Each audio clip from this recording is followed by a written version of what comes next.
Today is Thursday, December 10th, 2020. Coming up on Roland Martin Unfiltered, President-elect Joe Biden has chosen Susan Rice to be his top domestic advisor for the White House. Also, Cobb County, Georgia, they add 2 more early voting sites after intense pressure from voting rights advocates. We'll talk with one of the commissioners in Cobb County. Also, folks, the results of a recent just released poll, literally just released, that focuses on black women in Georgia.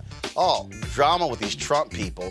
These fools are filing this lawsuit. Now Senator Ted Cruz says he will represent the Trump administration if the Supreme Court takes it up. They won't. Now you have attorney generals in New York and Ohio filing suit against them, saying, how dare you? And 106 traitorous Republicans signed an amicus brief agreeing with that Texas lawsuit. What the hell? Including idiots elected in Michigan, Pennsylvania, Georgia. So if y'all are saying that the election results in those states were fraudulent, that means your election was fraudulent. Yeah. Also, folks, a COVID-19 update with a doctor whose heartbreaking post about the impact it's having on her personally and the medical community went viral. We will talk with her. Also, civil rights and FBI investigators are looking into the fatal shooting of an Ohio black man whose family says that he was holding a sandwich, not a gun, like cops said. In Minneapolis, the city council have approved the budget that will shift about $8 million from the police department to violence prevention and other programs. That's called defund the police. And in Minneapolis, legal panels are reviewing the case of a 34-year-old black man who has spent 2 decades in jail. Also, folks, today's crazy-ass white woman thinks she's immune to coronavirus. We'll show you what she said. And, folks, audio of that meeting in the White House with Biden and Harris, with civil rights leaders, it's been leaked. We'll show you what Biden had to say, and let's talk about his tone. It's time to bring the funk on Roland Martin Unfiltered. Let's go. He's got it. Whatever the biz, he's on it. Whatever it is, he's got the scoop, the fact, the find. And when it breaks, he's right on time and it's rolling. Best believe he's knowing. Putting it down from sports to news to politics. With entertainment just for kicks, he's rolling.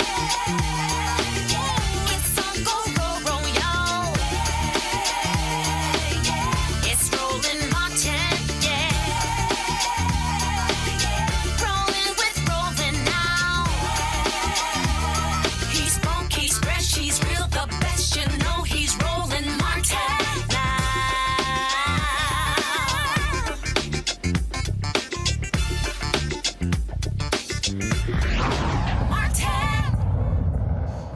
All right, folks, on Wednesday, President-elect Joe Biden and VP-elect Kamala Harris, they met with civil rights leaders representing National Action Network, National Urban League, NAACP, Legal Defense Fund, Lawyers Committee for Civil Rights Under Law, the Leadership Conference on Civil and Human Rights, as well as the National Coalition on Black Civic Participation. It was supposed to be a private meeting.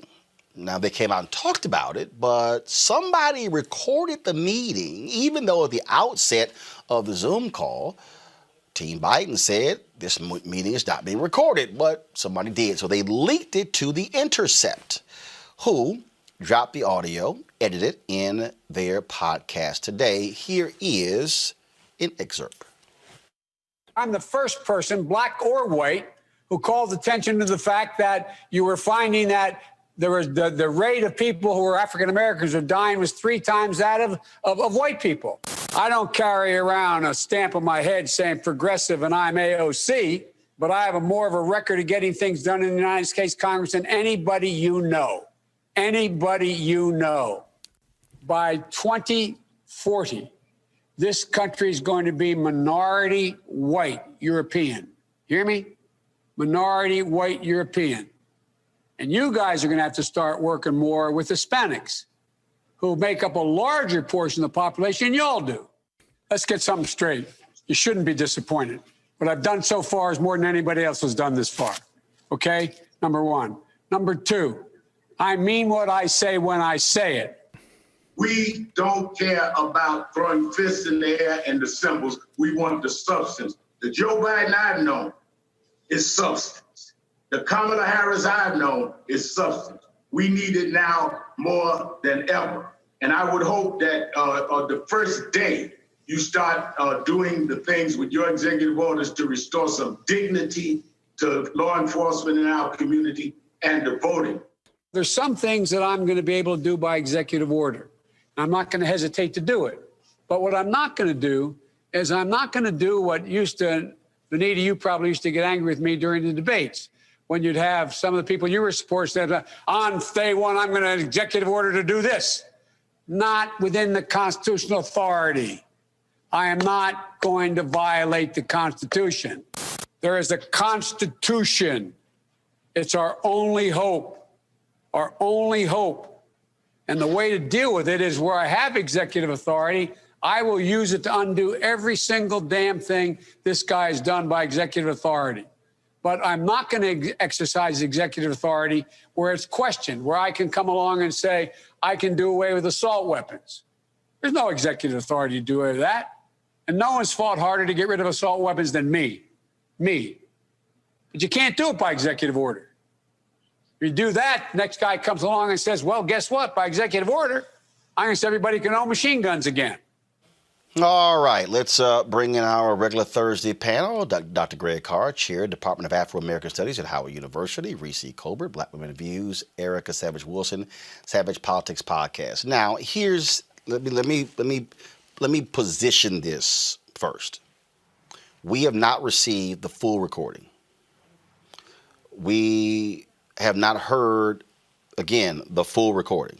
So I'm going to reserve some of my judgment because I would like to hear it actually in context.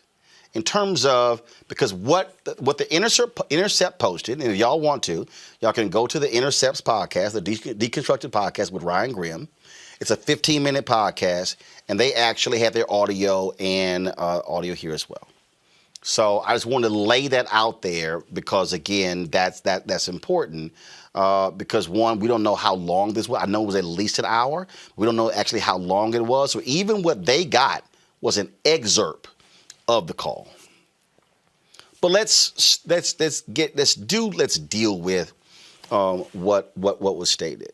So first, I want to deal with this defund the police thing, which Biden talks about in there, where he says that defund the police got Democrats killed.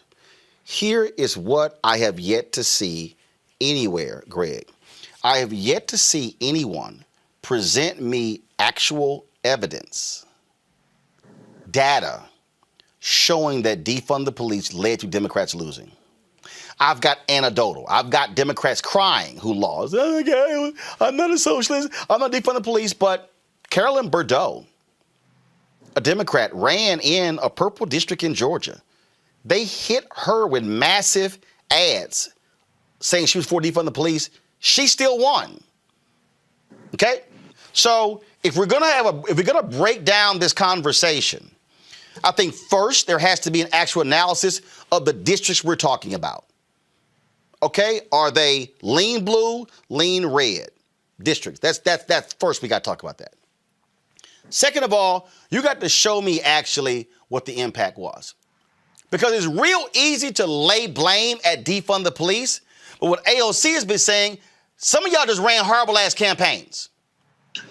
And so we have to push back on folks, even Biden, who wants to say defund the police is why we got our butts kicked. Based upon what, Greg? Show me some evidence.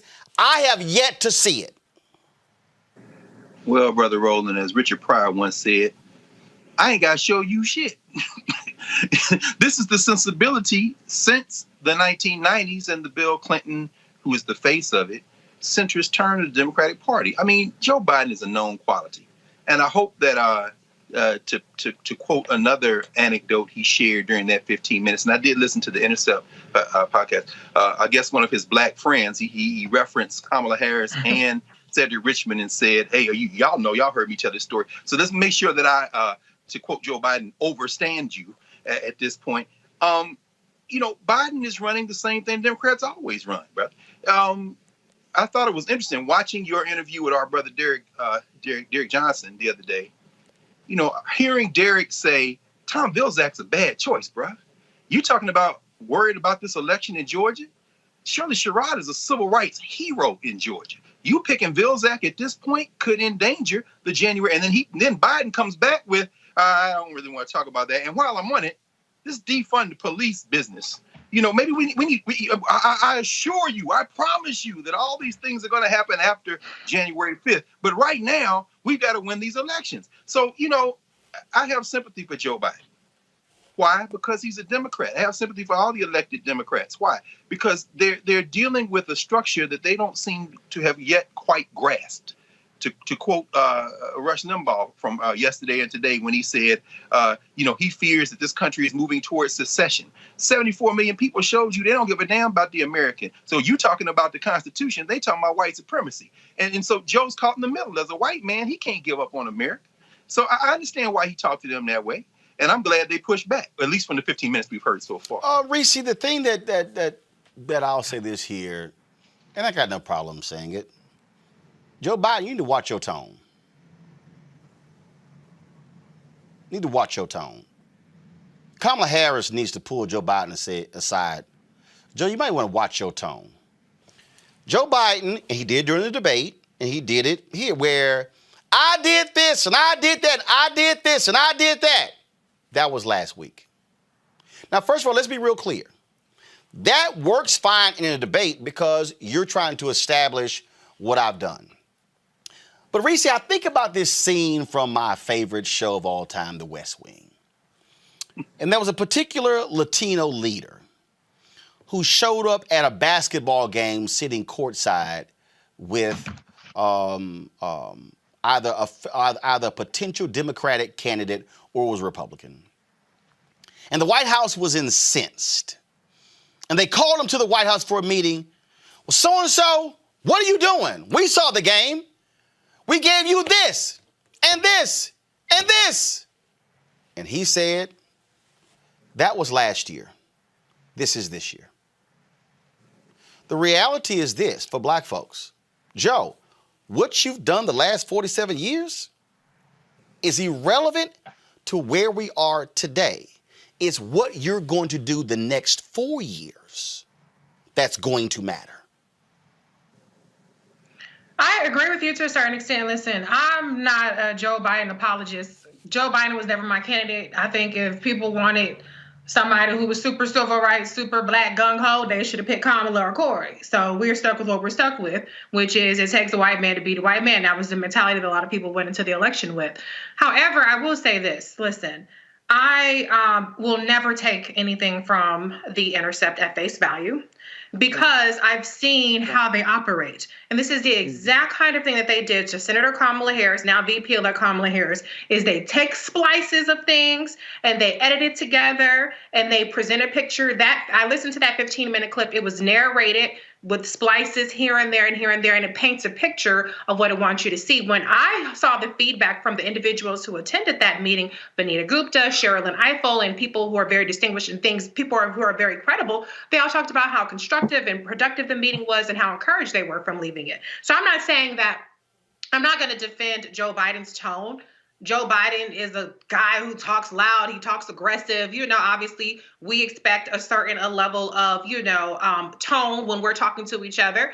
I'm not going to defend that. But, outside of the context, if you just have splices of Joe Biden shouting like he always is, I mean, he's a 78-year-old white man. He shouts, okay? That's not revelatory to me. It is what it is with that. But, like I said, it's to me, I just look at it as it's The Intercept. It's a selectively edited clip. It's seconds taken out of an hour-plus long meeting in which everybody left the meeting feeling encouraged. I don't agree with every Joe Biden decision, but this is who we signed up for. Well, Erica, so that's how I feel about it. Erica, here's the deal. First of all, what individuals say publicly are not necessarily fully reflective of how the meeting actually went. So let's just say that. So why would they lie? Huh? No, because here's the deal. You're not going to come out of your first meeting with the president-elect and say it was a shit show. You're not. Right. What you're going to do, you're not. So it's a posturing deal, okay? It's a posturing deal. And so I can guarantee you, because I've already talked to people who were in the meeting, that there was a lot of issues that they were bothered by. But again, you're going to come out and have a different spin because you're giving a public pronouncement. Here's the thing that jumps out the most here, Erica, and it's real simple. This is very simple. And that is this here. These same black organizations, in many ways, were silent and impotent when Obama was president. It wasn't solely because they didn't want to push Obama. It was also because when they slightly pushed Obama, their black base pushed back against them. So you've got Biden and Harris. Here's the deal. Biden needs to understand they are going to be aggressive because that's their job. It is the job to push him on executive orders. It is the job to push him on police reform, not the creation of another commission. Obama had one. Go get their report and add to it. When he laid out, what's constitutional? I get it, because there were some action, there were some executive orders that Obama did that the courts later declared he was wrong. So I get Joe Biden's position on all of that. But when Joe Biden says in there, hey, Latinos, we're going to be 2040, y'all got to work with them. I'm sorry. Kwesi Mfume, when he was head of the NAACP, did that 1994, 95 when he went to LULAC. I remember because I reported on it. So the reality, those things have been happening. But the point is this here, and this is the point that Biden is going to have to understand and Harris is going to have to understand, the entire administration, that in the last Democratic administration, a lot of black people were quiet. A lot of black folks didn't ask for stuff. A lot of black folks stood back and saw, no, didn't say anything. That ain't gonna happen. Biden, Harris, they're not going to get the same runway that Obama got from 2009 to 2016. So their job is to push. Now the question, Erica, then becomes, how far do they want to push? How aggressive do they want to go? So Derek was on this show. He talked about Tom Vilsack. I get it. Which now means that Biden, if you're going to stick with Tom Vilsack, let's holler at you. See, it's real simple. If Vilsack is going to be the nominee, we got to holler at you. We want to see concrete things done by you in the first 90 days, Tom Vilsack, because you're on the clock. Because of what you didn't do in 8 years under Obama. So this is what's going to happen. And I believe, and this is the last point, Eric, before I go to you, that there are inside people who work in the administration. They're the inside people. There are external people who are inside, meaning they're having the private conversations. But you always have got to have black groups who are outside. You always got to have black groups who never get invited to the meeting on the inside because, see, those folk, they got the swing on the outside, and the inside, and the outside people got to be able to say, look here, y'all might want to do this, because if you don't, they are going to rise up. So the outside actually empowers those on the inside. Our failure under Obama is that everybody was inside and was afraid to be outside. Erica, go ahead. Sure. And then there's the runway that Donald Trump has had for the past 4 years that he's been able to get away literally with murder. We're talking 290,000 people now dead from COVID-19 and counting.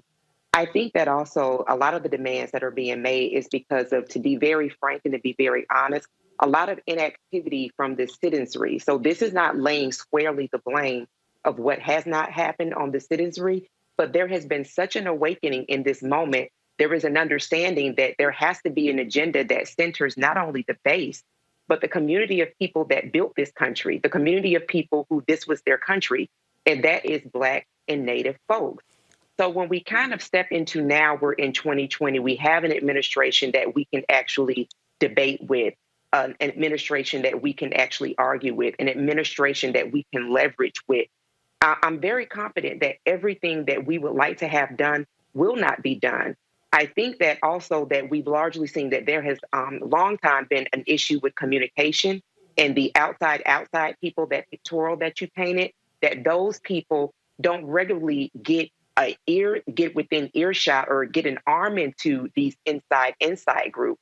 And that's where you're seeing when campaigns, the general election campaigns, you see these 9-month heavy hitting money going everywhere except to those outside groups who are trusted brokers, who people in the community actually do trust. Just take Georgia example, my home where I am right now. Largely when people talk about Georgia, they're talking about 5 of 159 counties. Right. Georgia has 159 counties. You can't talk about Georgia if you do not talk about rural Georgia, because it is an agricultural landscape. But that's not largely what you see folded into the political and largely mainstream narrative.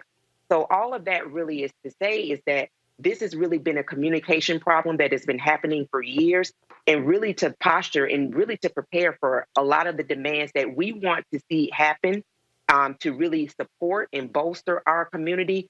They're not going to happen. One thing I do believe that can be done is really energizing, supporting, and investing in those outside communities, so that as we begin to move into other elections, that we will have a voice. But I just don't believe that we can lay to bear all of these things that people are wanting to see happen within this administration within these 4 years. Well, the reason I got to disagree with that, because other groups swing for the fences. See, here's the deal. I can't go into a fight, Greg, pulling my punches because I'm afraid they might punch back. I got to punch. Here's what I mean when I talk about inside, and outside. This is what I mean by that. 1959, Roy Wilkins, head of the NAACP, calls Reverend Dr. Martin Luther King Jr. a radical. 1960, Malcolm X rises to prominence with the Nation of Islam. The former radical becomes a moderate. When King goes to the White House to meet with LBJ, SNCC doesn't go because SNCC wasn't invited. But if you look at between 1960 and 1968, most of the most aggressive public demonstrations of civil disobedience were led by SNCC and CORE. Now, SCLC was there, NAACP was there, but they were told, do not do the freedom rides. SNCC said, hell no, we doing the freedom rides. CORE, we're doing the freedom rides. And so what I'm saying, Greg, is that in the 21st century, there are going to be black groups who go to the White House to meet with the president. That's fine. There are going to be black groups who don't get invited to the White House to meet the president, which is good, because those groups are going to be able to exert the kind of external pressure that's on the administration to get things done. So those who are on the inside will say, now, we need to negotiate this thing because they ain't stopping. Y'all, Obama was president. I was there in front of the White House, which is 3 blocks from here, when I forgot his name, but he was the Asian guy who was in the military who got kicked out because of Don't Ask, Don't Tell. I cannot remember his name right now. I stood there. I left a meeting from inside the White House and stood there as he handcuffed himself to the fence. Now follow me, y'all. There was a meeting, there was a rally of other LGBT folk in D.C., but another group was in front of the White House, chained themselves to the fence, and they got arrested. But there was another group that was meeting in the White House. The folk who were meeting in the White House were applauding what the folk on the outside were doing, because that outside pressure gave them more leverage on the inside. We've always had an inside-outside game, Greg. So I'm perfectly fine with this meeting, but you got to have the outside leverage to push them to do what's right. Or as FDR told A. Philip Randolph, Philip, make me do it.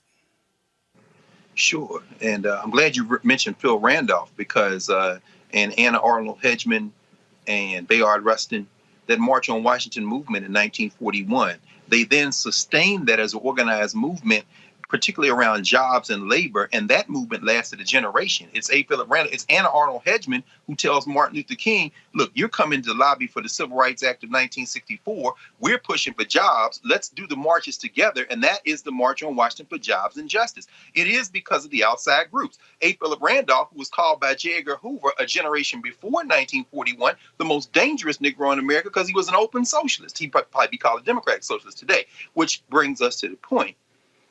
This framework may be getting ready to fail. And I know you're going to talk in a minute about this lawsuit. I've been looking at some of these amicus briefs, and this structure may very well fail. When Joe Biden talks about the Constitution, or when he says when you question someone's motive, you've lost them, Joe Biden is operating in a fantasy world. The Republican Party has declared itself more important than anything like the United States of America. We see that with Mitch McConnell holding this tiny aid, relatively speaking, hostage to his corporate interests. But what you're talking about, Roland, in the context of American history, the Roosevelt piece emerges right at the time of World War II, which keeps the country together for another 2 generations. But after the 1960s, this steady deterioration of the framework of the American state has really been pushed by demographics. So when Joe Biden says you're going to have to deal with the Hispanics, thereby also indicating his tone deafness. It was funny to hear Vice President-elect Harris have to intervene every once in a while to remind him of things as he got kind of rolling. But he's talking about things in an abstract way that have very real implications in the real world. Biden is staffing his cabinet the way we know he would staff it. It's business as usual. It's a return to the previous Democratic administrations. But who is in office, the politics of demographics, is less important than the policy they make. Black Lives Matter met at the White House. Jareed McKesson, he was down there so much that one time I've been to the White House, I was down there for a screening of Roots, and here come DeRay talking about, this is where I go in. He was in there so much he had a damn revolving door. That didn't do a thing as it related to policy. What did do a thing is all these people who don't never get invited to the White House, and more importantly, never want to be invited to the White House, who are doing the organizing, who are doing the grassroots mobilizing around the country, and that, with all due respect to what they now call the legacy civil rights organizations, and they call them legacy because they are no longer at the forefront. That does empower the legacy groups when they come into meetings to say something. I'll end with this. What those snippets we heard, and I'm not a great Glenn Greenwald fan, particularly after what he just pulled the last couple of months, although sometimes he's right. I'll withhold judgment until I hear the whole thing. But the part I did hear very clearly let me know that the groups who are outside and will always be there, who make up, by the way, the majority of people in this country, these people need to not only continue to work, they need to expand their work, because all these people in the White House are employees. We should not be treating them like celebrities or royalty to make decrees upon the living and dying in this country. We should break their backs too if we need to. The thing here, Reese, is at the end of the day is what can you get done?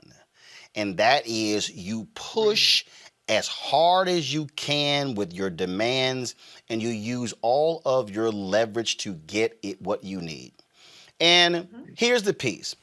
Joe Biden said about 2040, first of all, it's 2043, America's it's going to be a nation majority people of color. Whites will make up 47% of the country, but blacks, Latinos, and Asians combined will make up 53% of the nation. Okay, so we got the demographic shifts, we got those things as well. But I'm going to stay in 2020. And this is what I'm going to say at any time to Joe Biden and Kamala Harris, President-elect Joe Biden and Vice President-elect Kamala Harris. The group that voted for you at the highest rate were black women. The group that voted for you at the second highest rate were black men. Everybody else was behind. So, if you're black groups, you come to the table like this here. Number one, number two were black people. Everybody else was way behind. White women, 55% went for Trump. 65% Latinos. Follow me here. Black women, 90. Black men, 80. Next group at 65. So they should go in with demands. All I'm simply saying to our people is don't pull your punches, you're going to have to swing on behalf of our people. That's why you're in leadership. Absolutely. I couldn't agree more. I've been saying, earn the black vote. I've been saying that I encourage our black leaders to go in there and fight like hell for our positions. Nobody else is pulling their punches. We see the Congressional Hispanic Caucus. They have 2 Latino appointees. They're pushing for Tom Perez for AG and a Latina somewhere else. They're not saying, oh, okay, we got 2, we're cool. So I would never say that black people should not advocate. We absolutely should, and we should unapologetically advocate. The Intercept is not an ally to black interests. Right. The Intercept and what they're trying to push is not, and I know I'm harping on it because that's what it was introduced into the conversation. Well, and again, we don't know who leaked it. First of all, I can't imagine any of the black participants leaking to the Intercept. I don't really know them as being this super pro-black group. I'm just saying, I don't. But but go ahead. But my point is this: the reason why I bring that up is that the conversation is edited to make it seem like there's an adversarial relationship, that they're worlds apart, when everything I heard about that was about anecdotes and personality type of things and not as much about substance. I have no reason to believe that in an hour-long conversation, there was no substantive agreement on issues when President-elect Biden and Vice President-elect Harris ran on issues that are in agreement with what 85% of what these organizations are pushing. And so that's what I'm interested in hearing. What were the tangible outcomes of it? What was the substance, the policy substance that was talked about? Joe Biden was never going to be the guy who was going to come out there and do executive actions to the extent of somebody like VP-elect Kamala Harris would have, or other people. Kamala Harris ran on executive orders and go on balls to the walls with that. Not Joe Biden. And so what I'm interested in is, okay, where are the areas of disagreement? And I say this every time we talk about policy and substance. And what were the areas of agreement? What is the framework for where we're going forward? Not this personality stuff, not this slogan stuff.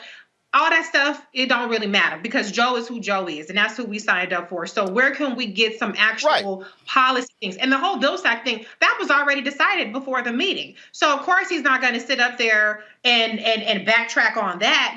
That was a moot point by the time the meeting had occurred. So all I'm saying is it's, I'm all for demanding, I'm all for pushing, but I would like to see more about what was actually discussed, the substance, and where we are apart on things so that we know where to push. Because right now it just seems like we just push on all the stuff that we're already agreeing on. Where do we actually disagree? And let's push there. And the other day, the final point here, before we go to our next story, Erica, the reality is here, all the conversation right now is about appointments.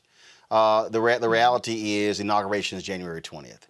But it will come down to legislative priorities. But again, the outcome of the Georgia Senate race also determines that. I mean, as simple as that. I mean, we could have all the philosophical discussions we want to.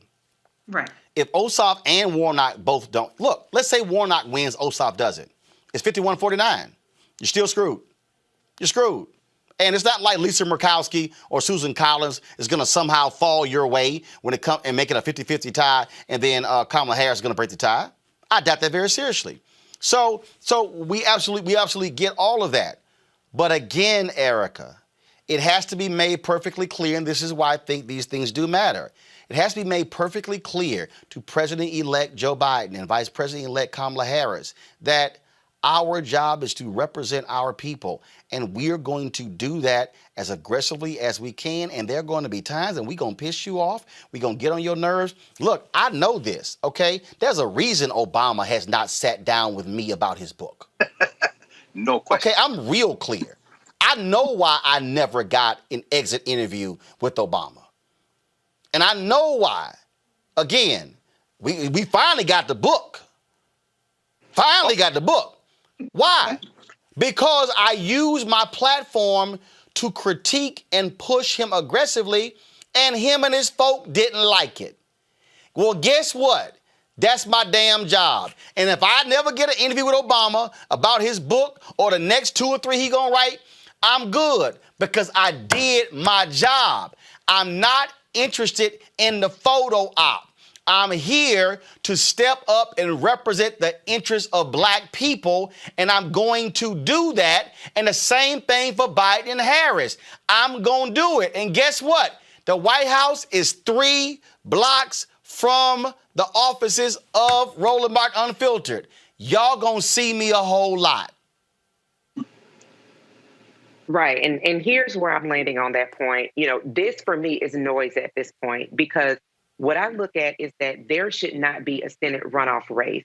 If there was work that was done during the general election to make sure that voters were galvanized, that we should have picked up a Senate seat in Mississippi, that these two Senate seats that are now a runoff election, that those should have been picked up as well.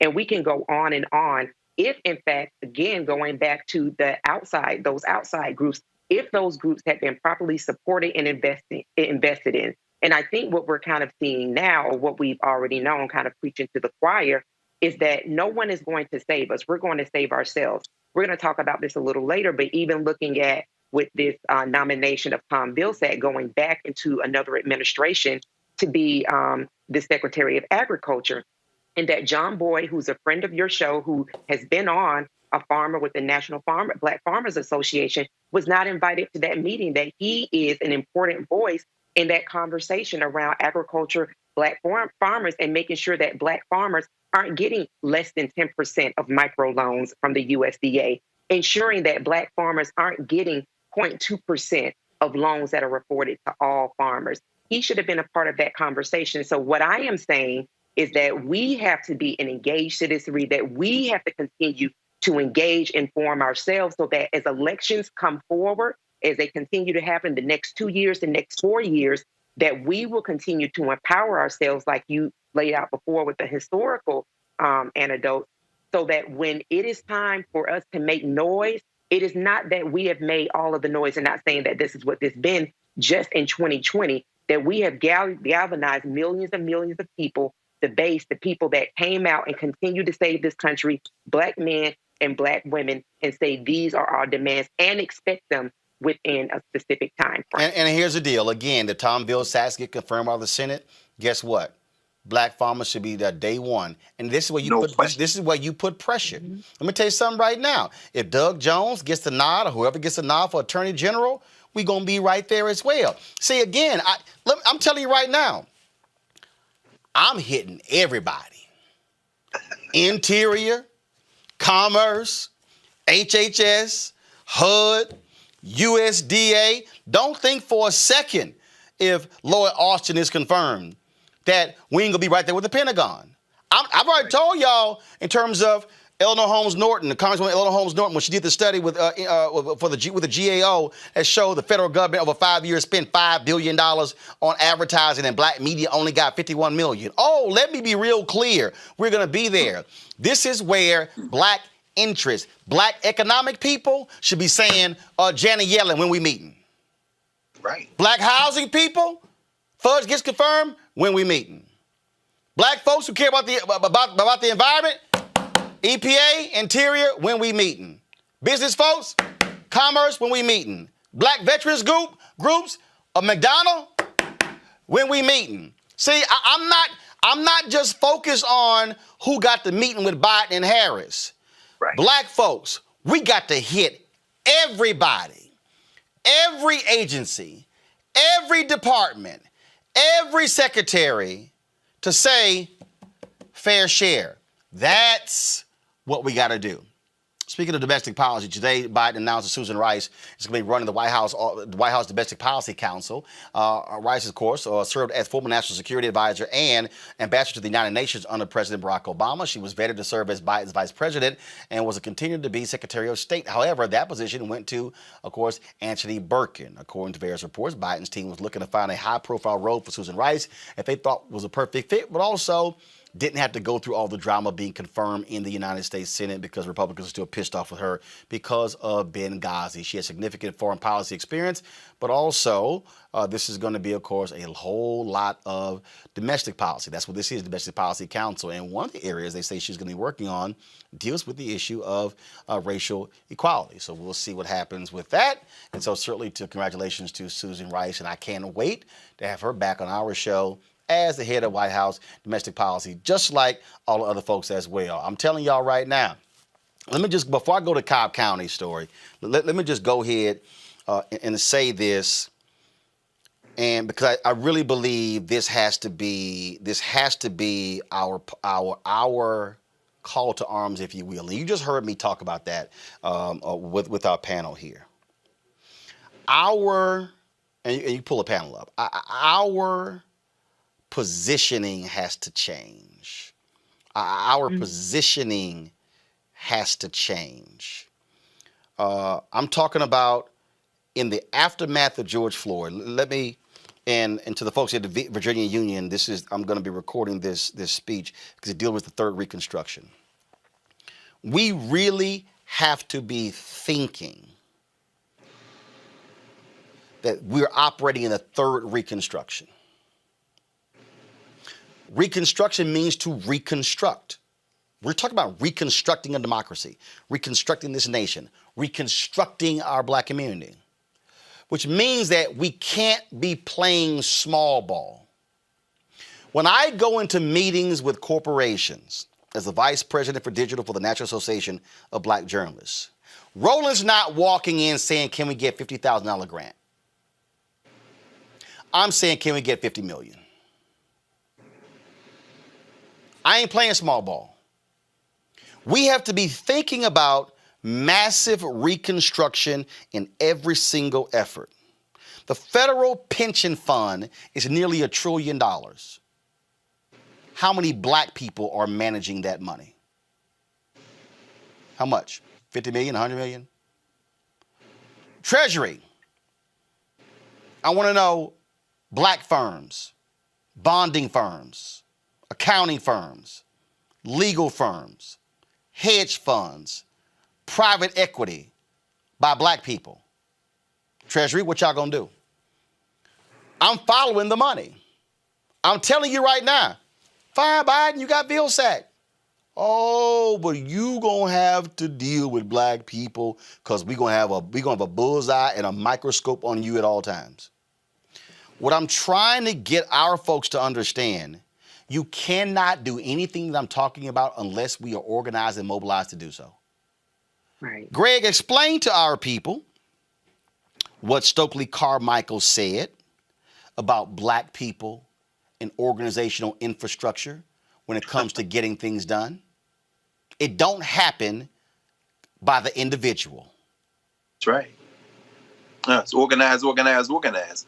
He said it all the days of his life. And but you know, the thing about it is, you talked about the outside. A guy like Carmichael, when you look at Lowndes County, Alabama, the Lowndes County Freedom Organization, the original Black Panther Party, that was a voting rights organization that emerged through SNCC out of Mississippi into Alabama, and they organized around the idea of local power.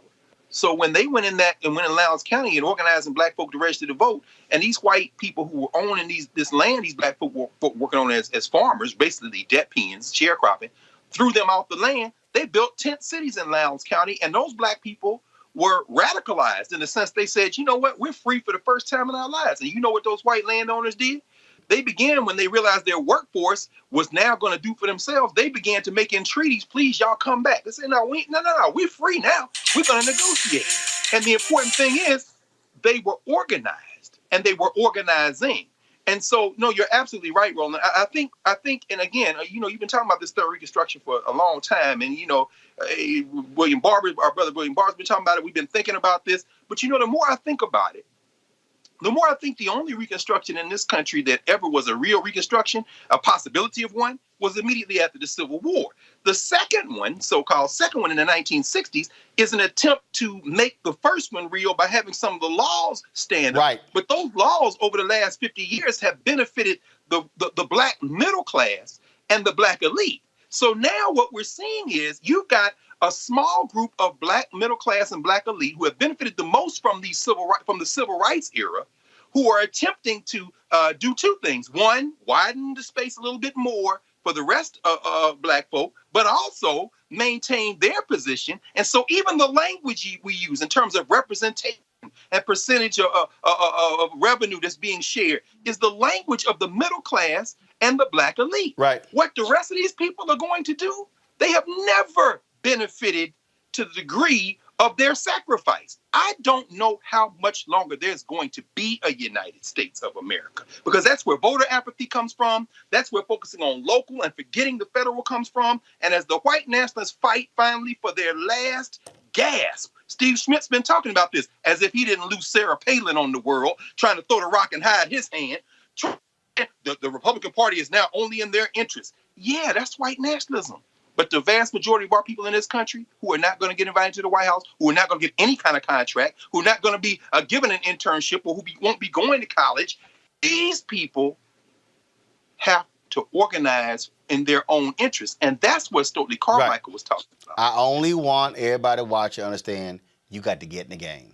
Speaking of getting in the game, after several Georgia branches of the NAACP and the American Civil Liberties Union expressed their concerns about a decrease in polling sites for the pivotal Georgia Senate runoff race, Cobb County has announced it will add 2 more locations for the final week of early voting. Voters will be now able to cast their ballots again at locations in Smyrna and Marietta. Cobb County was operating 11 voting sites in the November general election, but it dropped to offering just 5 for the Senate runoff races. Activists were agitated that many of the locations that closed were in Black and Latino neighborhoods.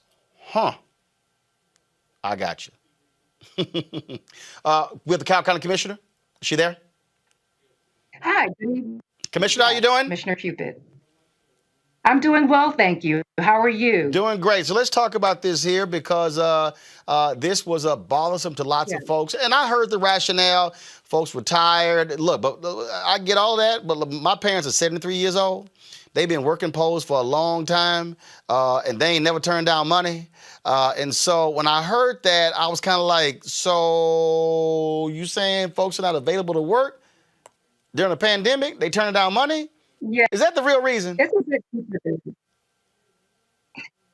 A lot of times it comes down to the money, but our staffing structure is different than a lot of other localities where we do depend more on our local staff.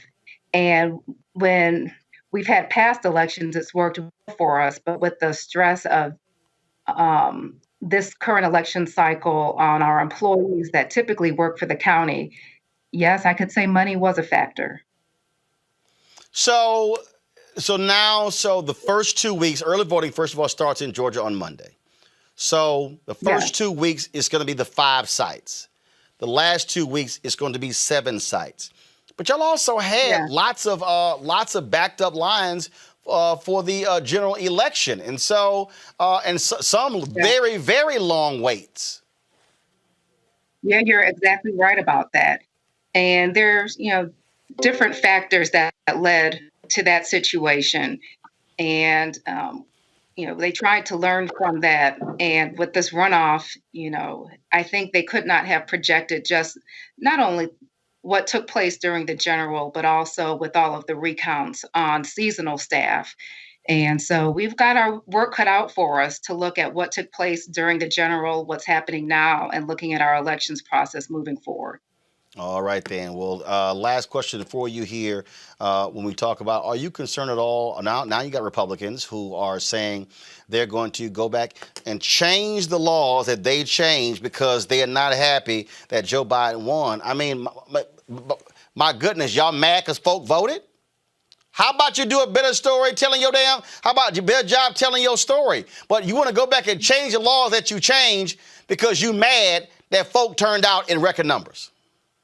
I hear you. I mean, leading up to the general election, you heard concerns on the other side of the aisle, and post-election, you're hearing it from the other. So, I think looking at it in a bipartisan manner, at the end of this, there's probably going to be changes desired on all sides. All right, then. We certainly appreciate it. Commissioner Cupid, thank you so very much. Y'all keep fighting, and hopefully we will not see folks in line 5-10 hours. We're going to early starts on Monday. I'll be getting another call, I'm sure, if I do. Yeah, I'm sure you will. So y'all get some food trucks out there or something like that. So we certainly appreciate it. Thank you so very much. Thank you. Have a good evening. All right, thank you very much. All right, folks, let's now talk about A new polling out of Georgia. Today, Hit Strategies and Higher Heights for America released a survey on black women voters in Georgia and their attitudes toward the Georgia Senate runoffs. This is critically important because, again, black women have played a huge role in so many different elections, turning out at a higher rate than anybody else. Rashni Netangandi, did I pronounce it right? Hold on. Netangandi. Netangandi. Got it. All right. A partner with His Strategy joins us right now. In a moment, we're going to have Glenda Carr, President and CEO of Higher Heights for America. And so, Rashni, all right. So what are the results of this poll? What did it show? Thank you so much for having me on. And one of the big results that we found is that while 83% of Black women say they're definitely going to go vote in this upcoming runoff, and that number is even higher among Black women over age 50, 93% say they're extremely likely to go vote in the upcoming runoff. A majority, 52%, couldn't name what date the runoff election was taking place when we asked, what day is the runoff happening? And this is really important because 42% want to vote in person early and 31% want to vote by mail. So a whole quarter of Black women in Georgia plan on voting before the election date, but don't know when that is. So it's really important that organizations on the ground get out there, shore up support from their base, Black women, and make sure that they understand when the election is happening and how they can vote. Also, I probably for the candidates, I saw one story, $250 million in ads have been run. Y'all might want to put the damn date in those ads. Right. Exactly. I mean, it's one thing to say, vote for me. Hell, if I don't know when the hell to vote for you. Yes, and there are so many different dates here. There's when to register to vote by. There's when to request your ballot by. There's when to get your early ballot in by. So voters in Georgia might be overwhelmed with the number of dates. So just providing these voters with information on where to vote, how to vote, and when to vote by will be crucial. In this poll, did they say who they prefer? The majority of these Black women, of course, are supporting Warnock and Ossoff, much like they did in the November elections. What about any numbers supporting Loeffler and Perdue? I was seeing previous polling that showed that Loeffler was doing better among African Americans than Perdue was. Better, but still a very small amount. I think only 3 or 4% of Black voters overall in Georgia voted for Republicans in the November election, and that number is decreasing even more in these runoff elections. What are these Black women saying are their top issues? So these Black women are interested, find coronavirus, healthcare, and racism and discrimination as their top 3 issues. And this really carries through to how they're thinking about the Senate races. They think that the Senate has a very big impact on their day-to-day life. And they find that bills that are stalled in the Senate, like the HEROES Act that would provide coronavirus relief, the Pre-Existing Conditions Act that would cover pre-existing conditions guaranteed, and the George Floyd Justice and Policing Act are really important bills that would impact their community on day one after passing. So they're thinking about these issues and how that applies to the Senate race and the hopes of turning the Senate blue and achieving a Democratic majority in order to pass some of these bills. I'm going to bring in Glenda Carr, President and CEO of Higher Heights for America right now. Glenda, how you doing? Pretty good. And yourself? How are you? Doing great. What anything that jumps out in particular for you and this poll of Black women in Georgia? Yeah, I mean, it's an important piece of polling that we are happy that we connected with Roshni and Hit Strategies. We wanted to hear directly from Georgia women voters as they prepare to do 3 things. Prepare to have all the information they need to vote, prepare to make a safe vote plan, and more importantly, the research points to that Black women are very clear that they have the opportunity to decide this election and to send elected leaders to Congress, and in this instance, the United States.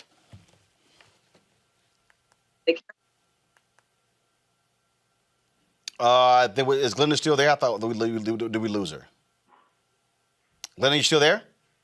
Yeah, you said okay, what? yeah. Audio broke up there. Glenda, what needs to happen with groups on the ground? Because if the numbers are showing a lot of people have no idea what this runoff even is, I mean, that's going to be a huge thing where people actually know what's going on. And there's always this natural drop off for runoffs anyway. And this is where the black vote could be even more important in the runoff if you had that sort of drop off. Is, as you said, there are boots on the ground. We spent the last month and a half talking about the amazing organizers in Georgia, and it is about us making sure that voters have the information they need. And we have to go back to, the way that Black women always organized. Like, until the day my mother died, she would call me and my brothers on every election cycle to ensure that we had a vote plan. So that is what I suspect Black women will be doing while they are preparing for the holidays, as they are caring for their loved ones during COVID-19. And frankly, as you know, people are concerned about the economic uncertainties of this time. But this poll points to that they're very clear that they know that we need to send leaders to decision-making tables on the local, state, and national level that will send. Roshni, our last question for you. Was there anything particular that Black rural women differed with Black women in cities? In that in our rural counties in Georgia, they actually say that they are less likely to vote than those in urban counties. So I think making sure that not only everyone has information, but making sure that our turnout operation is also focused on rural counties to make sure that rural Black women are represented as well. That absolutely is important. And folks, just to underscore that point, we are going to be on the ground in Macon, Georgia, and Albany on Saturday, Columbus, Georgia on Sunday, and we'll be partnering with Black Voters Matter next week to hit several other cities as well. And of course, Joe Biden announced today that he is going to be traveling to Georgia on Tuesday to campaign for Raphael Warnock and John Ossoff, and we're going to be there as well. So we certainly thank both of you for joining with us. Give us the update on the poll. Where can people, if they want to read it for themselves, where can they go to read the polling results? They can be both on both of our websites, higherheightsforamerica.org and hitstrat.com. All right, Roshni, Glenda, we certainly appreciate it. Thanks a lot. Thanks for having us. All right, go back to our panel here. I'm going to start with you, Erica. What she just said, I've already been talking to people in Georgia, and that's what they said, that look, so much attention is focused on big cities in Georgia, but the margins are going to be in rural Georgia. We were in, of course, Warner Robins on Sunday. The turnout in places like that is going to matter. Athens, it's going to matter.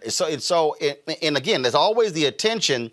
And when I've been reaching out to these various groups, I've been saying, hey, where are y'all going to be? And they keep saying, well, you talking about Atlanta? I'm like, no. First of all, Georgia ain't that damn big, okay? Now I'm from Texas. I ain't trying to hurt your state, Erica, but it ain't that damn big. Everything is like 3 hours. That's down the street for us in Texas. So I was like, y'all, just tell me where. Stop thinking we're only going to go to Atlanta, because it was like, well, Albany, 2 hours from Atlanta. I'm like, hell, I drive 45 minutes to work. That ain't nothing. And so I said, we got no problem going out there. The organizer is going to have to be, and the money from Warnock, Ossoff, the DSCC, and the state party is going to have to be in rural Georgia, because if you can pick up 1,000 here, 1,000 here, 2,000 here, 1,000 here, that's the margin of victory. Yeah, absolutely. Biden won Georgia by 12,000 votes. And I have been saying this and screaming this from the rooftop. There are 159 counties in Georgia. I am from Albany, Georgia, from Dougherty County. And so what people commonly talk about when they talk about specifically Southwest Georgia is everything that's below Macon, Bibb County is below the gnat line, because gnats are very much so common in Southwest Georgia. Well, stop. Translate for him. Stop. Did you just say the gnat line?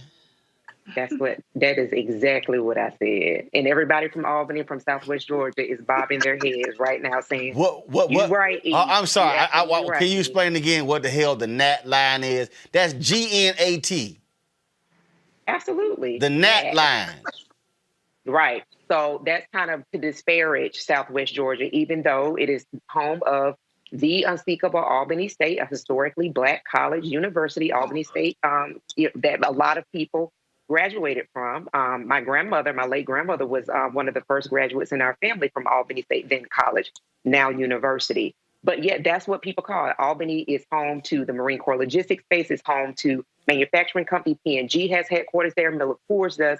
But that's a term used to disparage it. And so I'm saying that to connect the dots when people think and talk about rural Georgia, which really powers the agricultural economy. There are on-the-ground groups that are out of the loins of Shirley Sherrod, who is from Baker County, which is right next to Dougherty County, the Southwest Georgia Project, that are doing the work. But here again, we're talking about investment. Here again, we're talking about having the type of attention that's needed. I'll be home this weekend as well to work with groups that'll be down there on getting people prepared to early vote on Monday. But now, unless there's a Roland Martin Unfiltered there's not that type of attention that's paid to a county that has about 90,000 people when you include the city and the county. When you take away the city, it's about 77,000 people, but it's 60+% Black woman Democratic voting bloc that definitely does change elections. That is where investment, that is where eyes need to be. When you're talking about Carroll County, when you're talking about all these people, these places, Stewart County, home of a detention center where you talked about this on the show earlier this year, where there was a doctor that was essentially sterilizing women who were held in those detention centers. That is right in Stewart County. That is 30 minutes away from Albany. These are where people are. People live, breathe, and eat in these counties. And unless we have people that are supporting the on-the-ground organizers and groups and folks out of churches that are constantly saying to people that are producing engaged citizenry that this is how we're going to partner to make sure that you understand that December 14th is the first day of 3 weeks of voting. And then January 5th is when the actual vote goes for people to be able to vote in their actual centers. Unless that's made very plain, unless you talk to people in their language, all of the focus will be on the one urban center, which is Atlanta. Well, look, you should give us, look, we ain't got a problem taking the show there. So give us a list of places where we can roll and we can connect with local organizers and we'll see how they feel if we bring Roland Martin Unfiltered to those places in rural Georgia. The NAT, was it, what you say, is it below the NAT line or above the NAT line? Below the NAT line because it's Southwest Georgia. So that's because let me be real clear. I'm from Texas. I don't give a damn about no gnats. Unless your ass got some like human-sized mosquitoes, a gnat don't do a damn thing. Hell, a gnat just pester you. A mosquito will suck the blood out of you. So I can deal with them little gnats. Reese, ground. It's all turnout. That's just the bottom line. It's turnout. I mean, look, all these consultants, they could talk about putting all this money on TV and radio because that's how they get paid. But I'm telling you right now, the Black folks in Georgia should be yelling and screaming, where is the ground money? If they are not hitting those places, I'm telling you, it's the margins. Biden won by less than 12,000 votes. These Senate races are going to be close.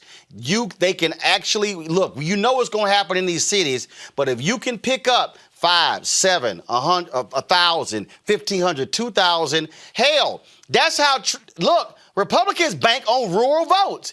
They run up large margins in rural votes. Democrats ignore rural voters, focus on cities, and that's how they win. Because guess what? When you add 30 rural cities together, hell, you might outnumber a big city. Right. Yeah. I mean, Democrats always get completely annihilated in the rural areas, and that's because of the lack of investment. I mean, I'm hoping that what we see this massive influx of cash for organizations like Fair Fight Action, and shout out to Stacey Abrams. She does an incredible job. And we're seeing, some influx of cash for places like Black Voters Matter, Latasha Brown and Cliff Albright do an amazing job as well. But we need to spread some of that wealth around. If you're not going to donate directly to the candidates, to these more local organizations. Those are the folks that know where to go. And so, that's where it goes back to your original point earlier about Black people really organizing together in a collective and really, sharing the pie so that we can get more bang for our buck. Because it doesn't help if a person like, I don't know if you guys remember hearing Sarah Gideon, for instance, in Maine, she had over 10 million. I want to say it was a ridiculously high number. Oh, no, she raised a whole lot of money. Amy McGrath down in Kentucky raised a whole lot of money. Yep. But what I'm saying is I think she had $14 million left over, unspent. So there's only so much that these organizations can do with the money that they're getting. And if they're not giving it to other organizations that are more local, boots on the ground, there you go. Then the money just goes to waste. And so I hope that what we see over the next couple of weeks is some sort of sharing the wealth, some sort of collective, or say, hey, instead of donating to us, donate to these organizations, because that will make the difference. And we can't overestimate that because we're highly engaged, we're on social media, that people have our level of awareness of election dates and things of that nature. The last thing I'll say is when it comes to the rural community, one thing that Stacey Abrams ran on and her gubernatorial election was hospitals. And that's a huge thing. If the ACA is wiped out, then rural communities are going to suffer even more. They already lack hospital facilities and things of that nature. And so those are the kinds of issues. Black women are concerned about healthcare. They're concerned about COVID and racial justice. But Democrats really have a far superior healthcare message that could really resonate with folks in these areas. But you have to find some way to get to them. The thing here, Greg, whenever we talk about rural, it becomes, that's white people. Mm-hmm. There are rural Black people in these same damn states. Mm-hmm. And the reality is, how do you communicate with them is a lot different than how do you communicate with the Black folks who are in your large cities.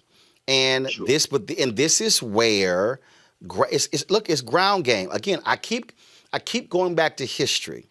What Fannie Lou Hamer and Mississippi Freedom Democratic Party, what did they do? They focused on rural. What did Ella Baker tell the SNCC folk? Yo, y'all going to rural Alabama, rural Mississippi. That's where you're going to mobilize people. And I just think that to understand, again, at some point, the candidates and the campaigns have got to tell the consultants, y'all don't know every damn thing. You got to go touch, even in a COVID world, you can't reach those folks with TV. Right. You got to go touch them. It does not mean that Warnock and Ossoff has to go to every single one of those cities. But you got to have some presence. You got to have signage. You got to have presence. You got to have door knockers. You got to have canvassers. And that's what you got to have. Well, Roland, I mean, you keep saying this. You opened the show with this. We've got to think differently. Rick is absolutely right. The money isn't the issue right now. How you're using the money. And, we just heard Erica give a roadmap to victory. I mean, let's be very clear. I mean, let's tie a few of the things we've been talking about so far all together. In that meeting, and as Derek explained to you on the air yesterday, Joe Biden very quickly moved past Shirley Sherrod to get to this. Well, don't use this. Okay, bruh. Did you hear Erica talk about the Southwest Georgia Project? That's Shirley Sherrod and Charles Sherrod, who started when they were teenagers and 20-somethings, along with a sister from Albany, if I'm not mistaken, Erica, named Bernice Johnson Reagan, the SNCC singers, the Freedom Singers. These young people, what you don't do, you don't send Ossoff and Warnock down there. You have the sense to say, here's the money. Let me get out of Shirley's way. Why? Because Shirley going to walk Ms. Johnson to the poll. But see what the Democrats, Tom Perez, Joe Biden, the whole Democratic National, what they think is that two things. You can't expand the party. That's why, they're begrudging now to Stacey Abrams. Oh, yeah, we love you. You don't love that strategy because you think you're just going to win this in the cities. halfway between Atlanta and Albany. Look, I don't know about the Nat line, but I tell you right now, my mom and them from Russell County, Alabama. The big city is Phoenix City. Right across the line, my auntie and them in Columbus, Georgia. I done seen many a flying roach, flying ant, some of them things global warming got rid of. You ever see a flying ant this big come in your face? My point is that if you're not turning over money to the people who are already there, the local associations, the Prince Hall Masons, this ain't even fraternity and sorority. You understand? I'm talking about the Prince Hall Masons, Order Eastern Star, Daughters of Isis. Yeah. But y'all can't do that because you're so disconnected with the idea of Black humanity that you think this is going to be won by dumping money on TV ads. This is the soft racism of the Democratic Party. You understand? And until that is confronted, you got 3 weeks of early voting. You could get it. Let me end with this. The thing that Tom Vilsack fired Shirley Sherrod for, the Dr. Tate that was on the dead Breitbart, Andrew Breitbart, was a story she was telling about a white farmer whose farm she saved, who now to this day says, Shirley Sherrod saved my farm. He might vote for Ossoff. He might vote for Warnock if Shirley Sherrod asks him, but he don't give a damn about Joe Biden. Y'all better wise up and understand how this works and stop treating us like, well, you know what? Or not, because your whole damn country going to fall apart in a minute. And we could have told you how to save it. But damn it, I don't really have a horse in that. Is ground. All right, folks, got to go to a break. When we come back, we're going to talk COVID. And we'll talk with a sister, man. She this unbelievable thread talking about how her life and family has been impacted by COVID-19. That is next on Roland Martin Unfiltered.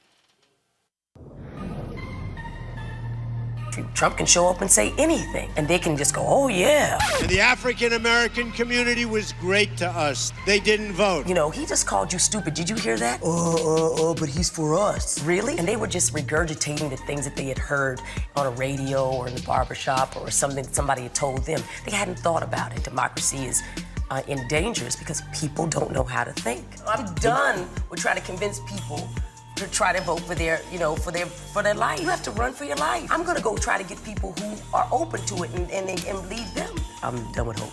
Fuck hope. Bye.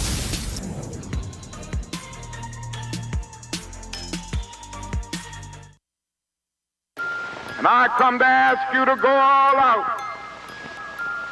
Just see what a power you can be. Let us march on ballot boxes. And that is to go out to vote. For this is the way we are going to straighten up the South and the nation. Let us march on ballot boxes until men and women will no longer walk the streets in search for jobs that do not exist. Walk together, children. Don't you get weary. One day, Georgia will be a better state. This is our Georgia, where the ordinary accomplished the extraordinary. And a new American story was written. This is our Georgia. We don't wait for change. We are the change. We keep climbing to the mountaintop and always set another seat at the table of brotherhood. This is our Georgia. We honor the sacrifices of the past, carry their work forward. Because democracy doesn't stand still. It must be protected, fought for, practiced every day. Let us march on ballot boxes until brotherhood is more than a meaningless word at the end of a prayer, but the first order of business on every legislative agenda. Let us march on ballot boxes.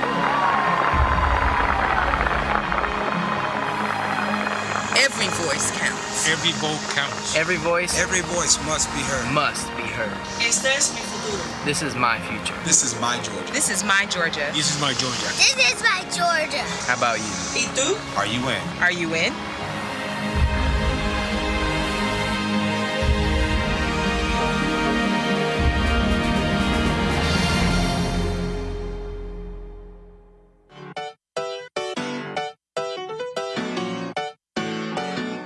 We got power. We're about to get ready to launch our We Got Power tour. Slim and I are going on the blackest bus in America. We're hitting the streets again. We're going to be going through at least 12 states, maybe more. I'm just really excited. Now, it's a little bit different this time because COVID-19, we've got to wear masks, we've got to be socially distanced, but we are very committed that we've got to get in the streets and inspire and encourage our people in ways that are socially distant. Ready to hit the road, ready to see our folks, ready to be socially distant, ready to mask up. On our way to Pennsylvania, we'll be there for 2 days, and then we're headed to Ohio to Cleveland. We're going to be just spreading a lot of love and building a lot of power. The very last day, we're going to be out here on the ground in these streets because our people need us. Can't stop, won't stop. Register to vote. You can even request your online vote by mail ballot by clicking the link or by scanning our QR code with your camera. Vote early. Vote today, because we got power.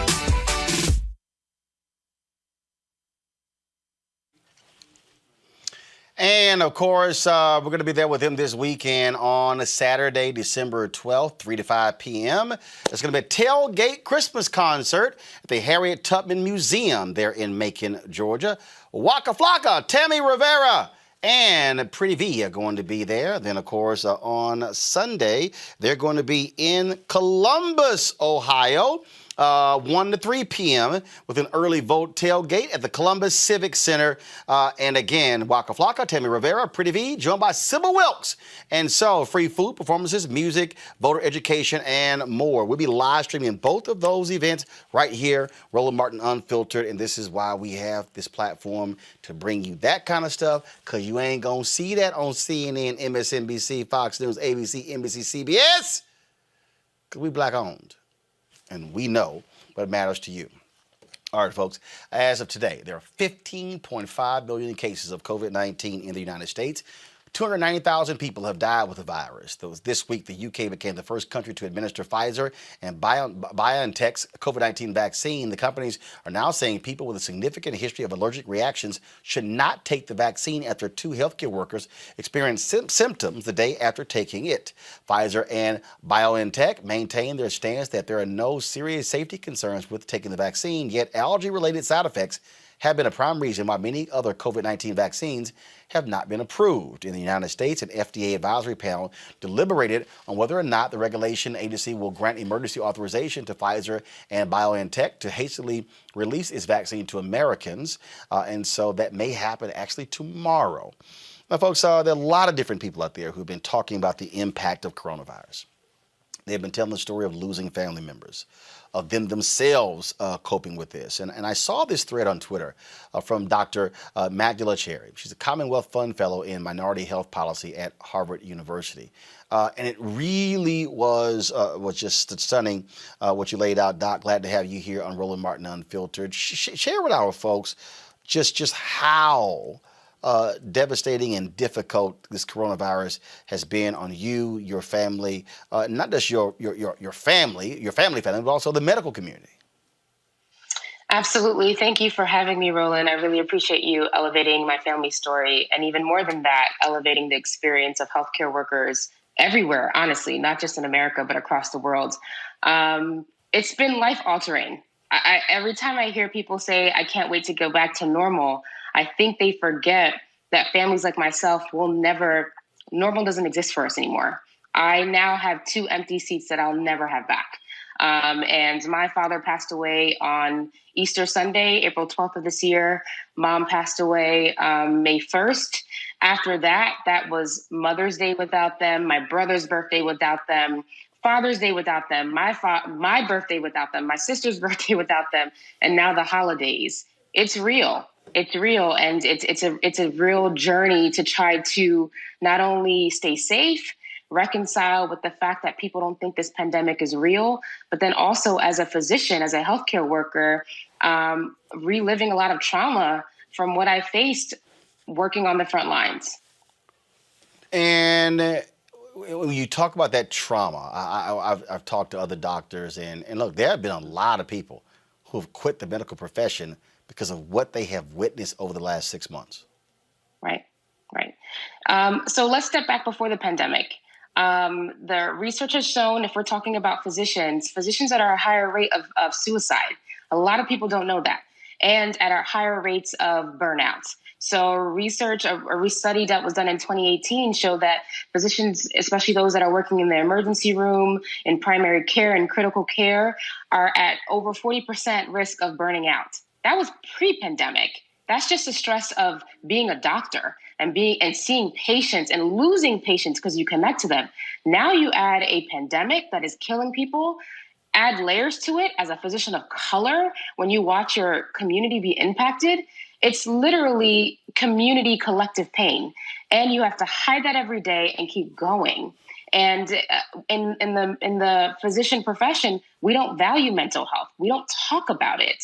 So now you're just compounding issues on top of issues, and no one's really hearing our side. We're not heroes. We're human beings, and people need to remember that. And what was interesting as we look at these folks who yell and scream about masks, they say stuff doesn't work.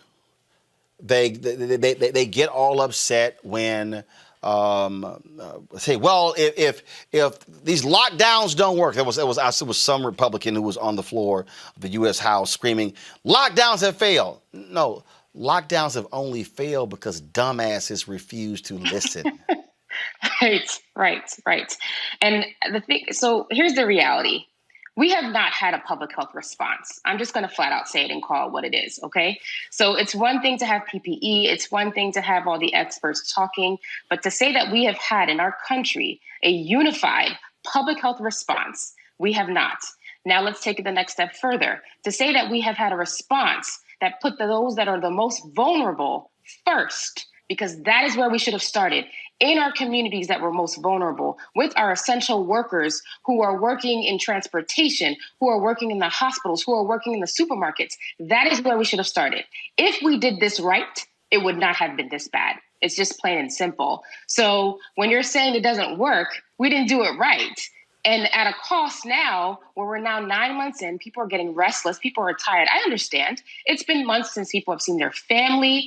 There's so much uncertainty. We don't know what's happening. Things aren't clear. And let's be honest, there's a mistrust of our healthcare system. I get why people are getting restless, but it's not a matter of it not working. We never started, and we failed to do it right. You know, one of the things that I found to be interesting, this happened. Here's a perfect example. This happened today on Fox News, where one of the contributors on this show talked about their failure to even bring up the fact that 3,000 people have died in one day. More people died due to COVID than on 9/11. And Harris Faulkner, I know Harris, got indignant because all the woman was doing was bringing up something that was truthful. Well, listen to this. Yeah, I mean, we're 43 minutes into this show, and we haven't mentioned yet that 3,000 Americans died yesterday, more than on 9/11. And every day for a while, we're going to have that many American deaths. And so I agree that the regulations should be driven by science. I've always said that. And I've also always said that outdoor is much safer than indoor. So I don't want people putting in place regulations that aren't driven by the science. But I think that there are public health officials and leaders in this country who are drowning, and their people are dying, and they are trying everything, and they're not always perfect. And it doesn't always, some people don't like them, and they do hurt businesses. They're trying to help businesses. Congress should be doing more to help businesses. But as we debate these regulations, we cannot lose sight of the tragedy that is unfolding every single day in this country, in large part because people want to go about life as normal, and a lot of people don't want to wear masks, even though the evidence is overwhelming that they save lives. Well, Los Angeles. Dagan, can I just quickly say, because I feel like, Marie, you took a shot at us there. And maybe you felt like it was necessary, I don't know. But if you don't think that our hearts are big enough to mourn for the people whom we have lost during this pandemic, what exactly are you trying to say? That is offensive, and it is not true. It is not true. But the best way to protect those people that we love so much is to make sure that the decisions that we make give them longevity after the pandemic as well, and to get what we do right based on the science, not just, oh my gosh, the numbers are ballooning. Let's just destroy everything in the process of trying to save it. You're right, we have learned a lot. It didn't just happen 9 days ago. It's been months now. The scientists are teaching us, again, new stuff. Let's live by that. But please, keep your judgment someplace where you know you can fact check it, because you can't see my heart. And trust me when I tell you, it hurts all of us to lose those Americans and people around the world. Then let's talk about it. Let's talk about that more than We are talking about democratic hypocrisy. Well, we aren't enough. We are it's talking my about opinion, it. We're talking about and I what get to works give my to keep opinion. Americans in line. How about telling us the truth in the beginning about those masks? See, Dr. Sherry, here's what I found to be interesting. All she was saying was, how have we gone 43 minutes? We got this country and western singer, John Rich, who sucks up to Trump and Mitch McConnell. And we're having a discussion about, and he comes on discussing a song called Nancy and Chuck, all right, Slam the Democrats. And what she's saying is 43 minutes have gone by and we haven't even mentioned that 3,000 people have died. And then Harris Faulkner gets indignant because she actually brings up a fact. We haven't even brought up 3,000 people died yesterday due to COVID. Right. Right. And that's the problem. That's why I put my thread. I have colleagues who are in the hospital, who are working, who are stressed, who are going home crying, who are separating themselves from their family, who are getting frustrated. A lot of them are now seeing the Thanksgiving surge, the people who didn't listen and had big gatherings, and now they're spiking. Those numbers are coming in. And one of my friends just said, one patient had 2 family members die. She walked into the hospital room to see that same person watching the funeral of their brother. That's what's happening, and we're not talking about it. So when I sat there and I just thought about what my family had gone through, what I have experienced as a physician, and no one was talking about it, I just had to just write my thoughts. And if I could show you my inbox, if I could show you the messages I got from healthcare workers that literally brought me to tears, that said, thank you for putting those words on paper. It resonates with me because people don't understand. They're forgetting that we're human and we're literally at our breaking point. So when we don't bring the numbers up, we're disrespecting the people who are sacrificing every single day and putting their lives on the line. This was a graphic Samuel L. Jackson posted on his Instagram page. And it says, deadlier days in American history. Number 1 was the Galveston Hurricane, 8,000. I think that's supposed to be Vietnam. Number 2, 3,600. 9/11, 2,977. Last Thursday, 2,861. Last Wednesday, 2,762. Last Tuesday, 2,461. Last Friday, 2,439. Pearl Harbor, 2,403. It's ridiculous. It's ridiculous. And like I said, like for families like myself, this is every day I'm waking up and I'm pushing myself because I won't see my mother again. She's not with me. My father is not with me. I'm trying to remember memories of them because if you would have told me I was losing both my parents in a span of 3 weeks in a pandemic, because we don't care, and we specifically don't care about Black and brown individuals and communities, it tells us a lot about our values. Dr. Magdalena Cherry, we certainly appreciate it. Thanks for joining us. Thank you for having me. Bring back my panel here. It's very interesting when you still look at this response, when you have this idiot, this absolute idiot, praise me for Operation Warp Speed. Dude, you failed miserably. And to see these people, Reese, when you see these idiotic Republicans, when you see these folks surround the home of going after the governor, Secretary of State, and they're attacking folks, and they're how dare you about the mask? And I'm just sitting there going, and again, okay, if you want to die, go right ahead, knock yourself out. But they're literally killing others, and the response is, oh, y'all going to destroy the economy in doing so. Well, you know what? If you have no people, you ain't going to have an economy.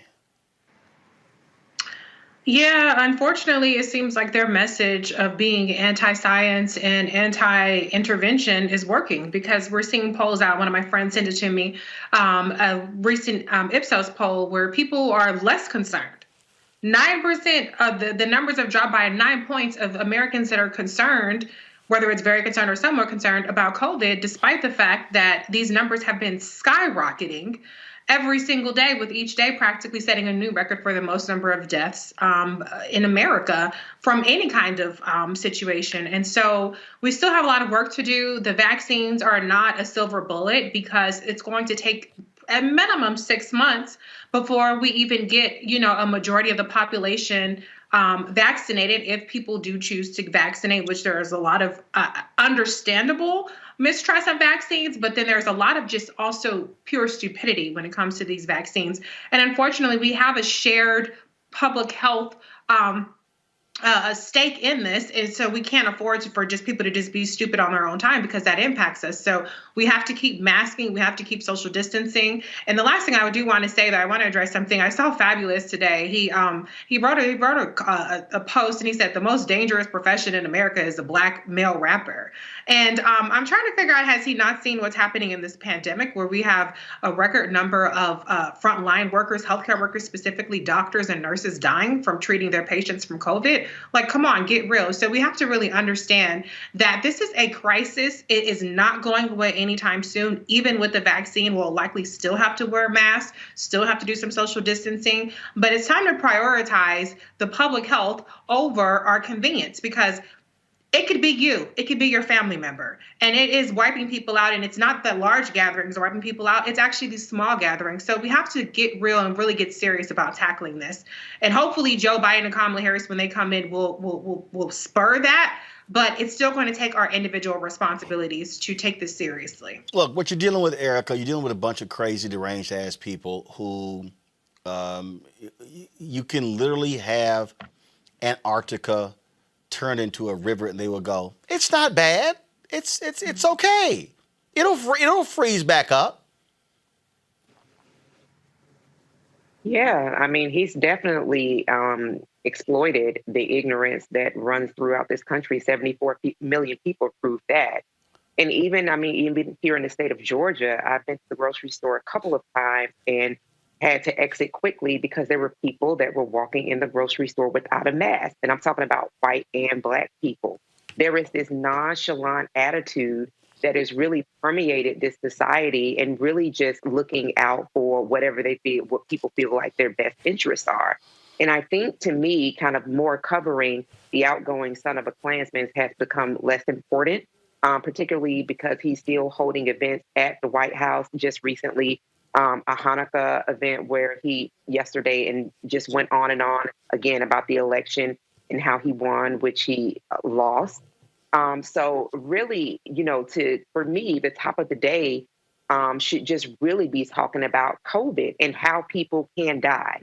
And I think that kind of, if it's put more into those terms, particularly we're dealing with the novel virus and there's more information that's coming out. I was just reading a piece where 6 feet of social distancing may not be enough. South Korea had some studies from aerodynamic engine physicists, I believe that it is, and they were able to perform these different experiments because they have really, really intense contact tracing, which we have none of that here in the United States, where the droplets were really expressly going farther than 6.6 feet. And so when we kind of look at where we are in the United States and that people are really just golfing at 290 million people that are dead, and that there is a clown that refuses to acknowledge his job but wants to continue to talk about how he's lost or how he's in fact won when he's in fact lost. I think really kind of just continuing to really press into the American mind beyond fatigue about how really this could affect people in their household today, and just really continue to push that at the top and the end of the night. Greg, I think I was sitting here thinking about how do you get these people attention. I thought about the photo that Ice-T posted of his father-in-law, who was a big-time anti-mask person, has got COVID and pneumonia. And Ice-T said he a believer now.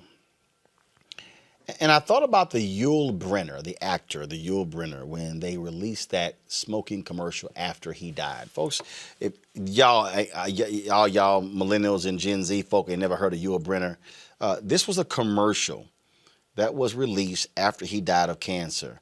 I'm going to play this here. Ladies and gentlemen, the late Yul Brynner. I really wanted to make a commercial when I discovered that I was that sick and my time was so limited. I wanted to make that commercial that says simply, now that I'm gone, I tell you, don't smoke. Whatever you do, just don't smoke. If I could take back that smoking, we wouldn't be talking about any cancer. I'm convinced of that. Greg, I think, look, it ain't going to happen with the fools in the administration right now. I think as a part of the public, I think as a part of the communications campaign that the Biden team should do, there should be ads put together featuring a variety of people who did not believe in COVID-19, who thought it was a hoax, who got it. I bet you there's a bunch of families who would absolutely agree to allow those images to be used to say, are you one of these people? Do you want this to happen to you? I agree. I think it won't convince any of the white nationalists, though, because white Jesus is going to help them. They are invulnerable to it, and I'm talking about the white Jesus who comes to earth wrapped in the American flag, the one that Mike Pence is talking about, almost like a superhero who's immune to COVID. And I'm mocking them very purposefully. I'm mocking them because they represent the unpersuadable. You can show them anything. And so what I think is going to happen, and I think we all probably know this is what's going to happen, after January, when the Biden-Harris administration has been installed, is in power, you're going to see a rollout that will include those kind of things. It's going to be a massive rollout. There's going to be all types of things that will emerge to try to get us through this together. And there's going to be cooperation in the states with Democratic governors or Democratic legislatures. And there's going to be widespread Jesus wrapped in the American flag opposition from those same states with attorneys general that are going to the Supreme Court saying overturn the election. And there's going to be the continuation of the soft Civil War. And by the way, parenthetically, I think that Antietam was the reference to the Civil War battle in Antietam. Of course, everybody who died in the Civil War was technically American. But so I think that's number one. And number two, even as our hearts go out again to Dr. Cherry and to everyone, because, this is what the research is showing.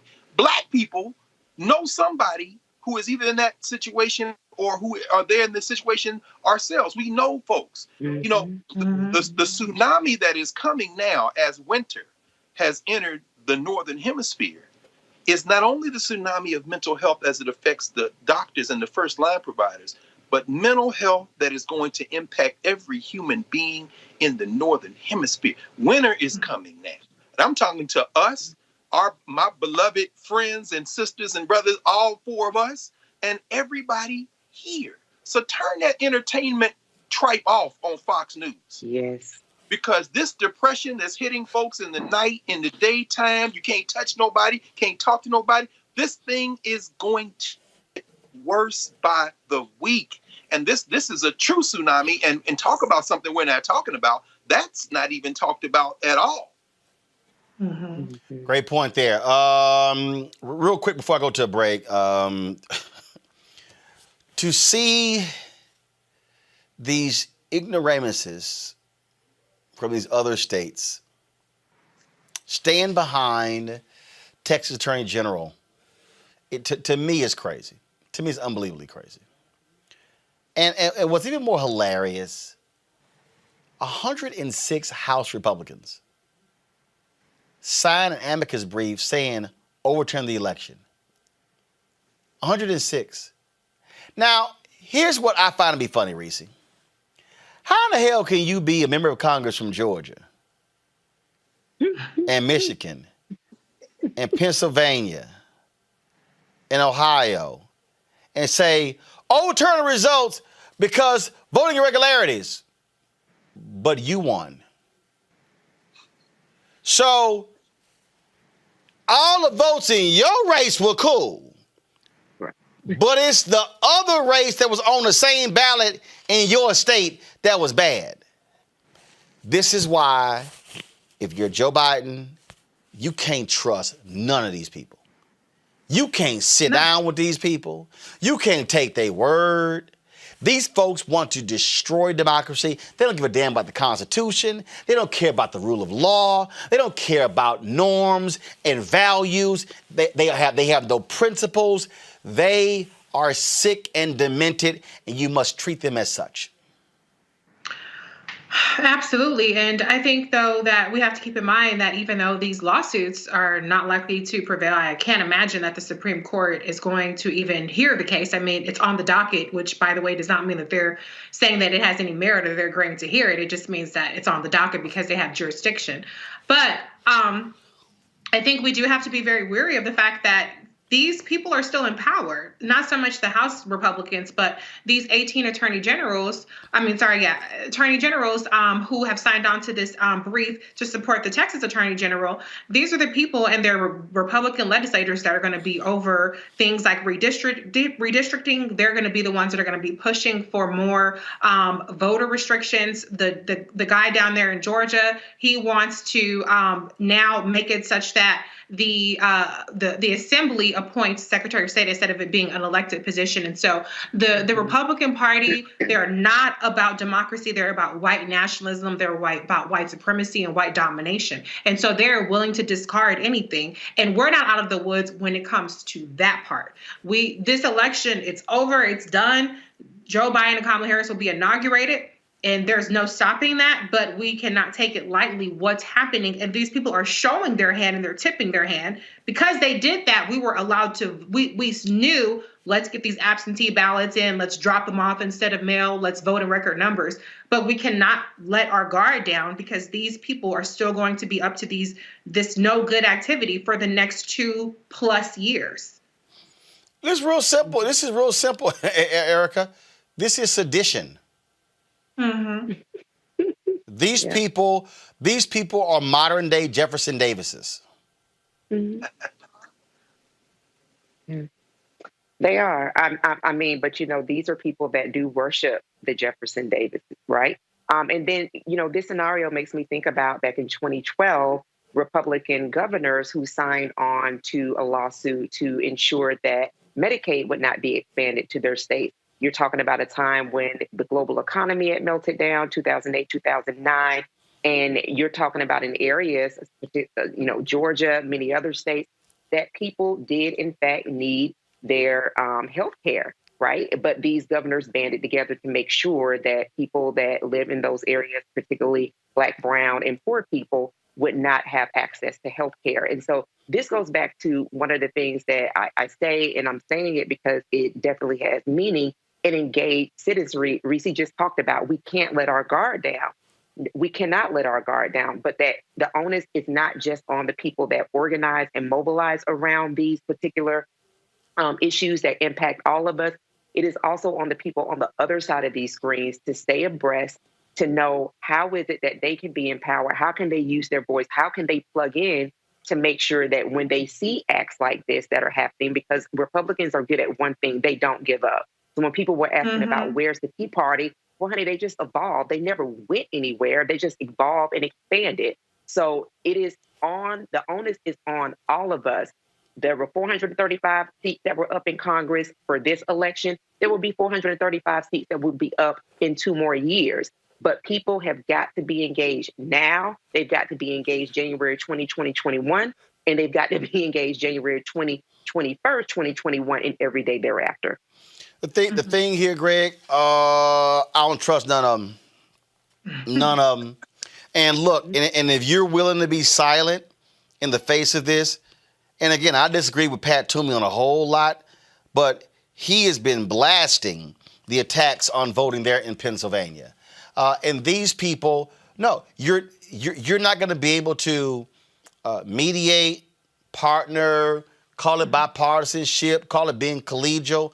No, these are people who care nothing about tearing up and destroying the nation, all because of the bruised ego of Donald Trump because he lost.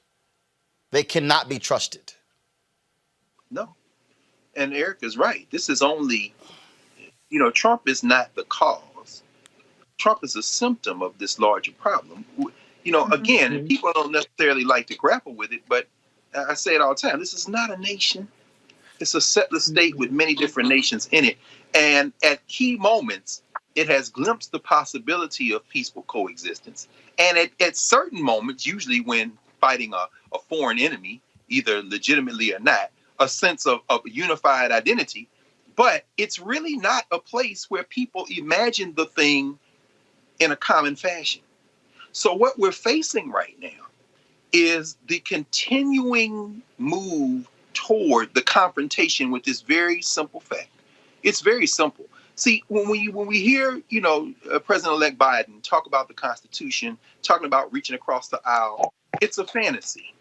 But the problem is that it was never a time in the history of this country when it wasn't a fantasy. And so what you have, the Republicans who will not acknowledge that Biden-Harris won are held hostage by their voters.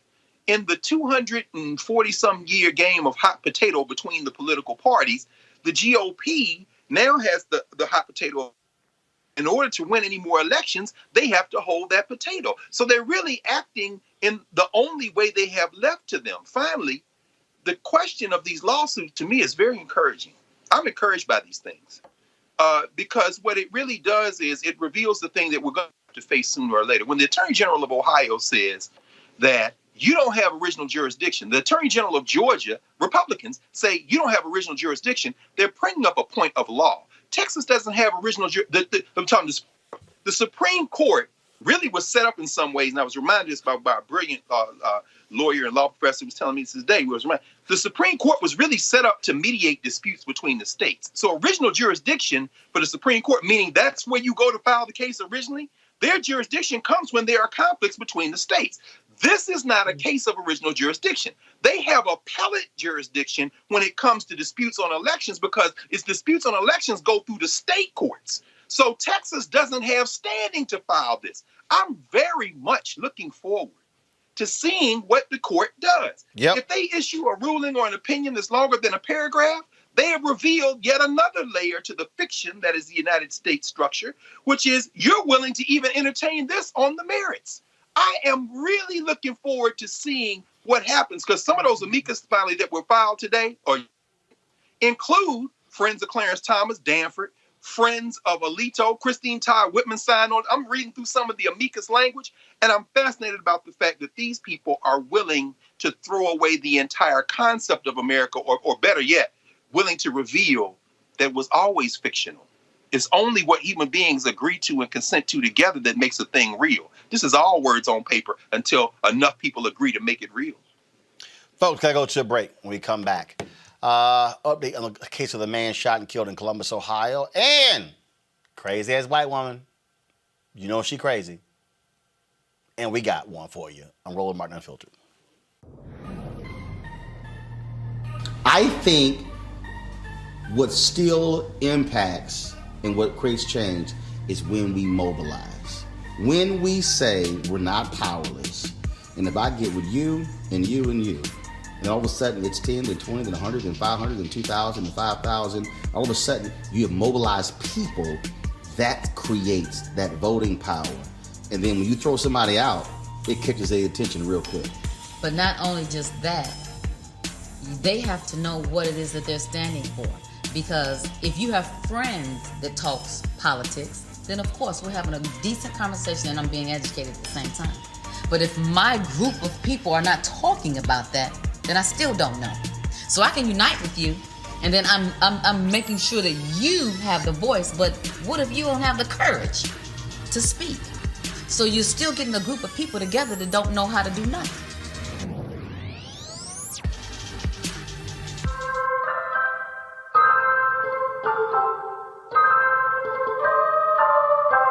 You are leading the way for the rest of this state. And we believe that this state is on the verge of shocking the entire country.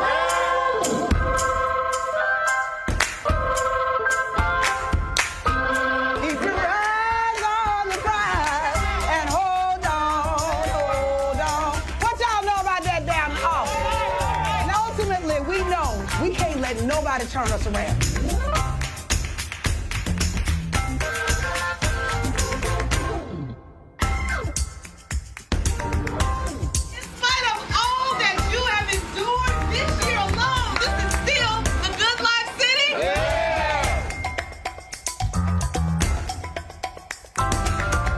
If it turns out that the Senate is hinging on one seat and there's only one race left,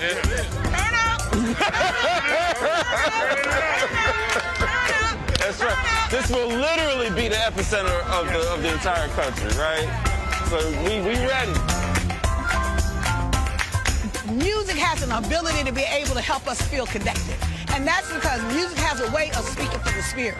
And it is the spirit we're going to change this country with. It is going to be standing in a space of our power and in the fullness of our spirit of love and the spirit of humanity. That is what's going to transform America. Someone sent the message that I didn't smile the whole time I was speaking. They're like, that's so unusual. Not to see you smile, you look worried. I was being serious, guys. Okay. My name is Linda Thomas Greenfield. I have been nominated to be the next U.S. Ambassador to the United Nations. The United States is a beacon of hope for many people around the world. That light dimmed over the past 4 years. The light didn't go out completely, but we were not there when people needed us. You cannot bring about global change alone. You need your allies, you need your partners, you need your friends.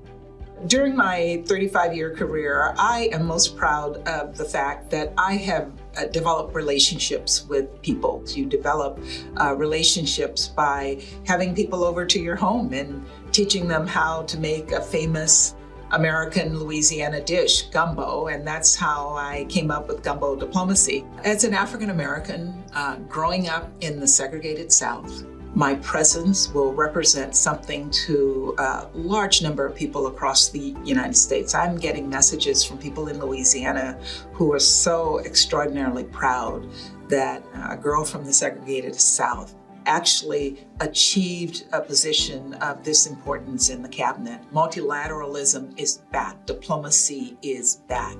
Democracy is back. America is back. Let's go to Columbus, Ohio, where the Justice Department Civil Rights Division and the FBI are now investigating the death of 23-year-old Casey Goodson Jr. Goodson was shot and killed by Sheriff's Deputy Jason Meade last Friday while returning home from a dentist appointment and picking up some sandwiches. Sheriff's Deputy Meade and Goodson's family members who say they witnessed the shooting reported two different accounts.